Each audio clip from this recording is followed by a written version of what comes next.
Kailangan ba talagang magaling ka sa tech para makasabay sa affiliate marketing? Kung yan ang iniisip mo, normal yan. Lalo na kung breadwinner ka at sanay ka sa trabaho na hindi online. Marami ang napipigilan hindi dahil tamad, kundi dahil akala nila pang teke lang to.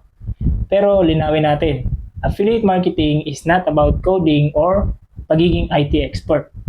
Mas malapit siya sa pag-intindi ng proseso kaysa sa pagiging magaling sa tools.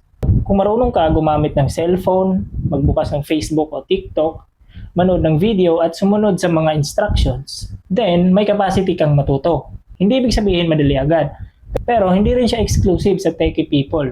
Ang mas importante ay may step-by-step na explanation, may examples na relatable, at may realistic pacing, hindi minamadali. Kaya kung iniisip mong baka hindi ko maintindihan, ang mas magandang tanong ay may tamang guide ba akong sinusundan? Kasi kapag malinaw ang paliwanag, mas nagiging manageable kahit beginner ka pa lang. Kung gusto mong makita kung paano siya ini-explain in a simple, beginner-friendly way, panoorin mo muna yung full video training na ginawa namin para ikaw mismo makapag-decide kung para sa'yo ba to o hindi.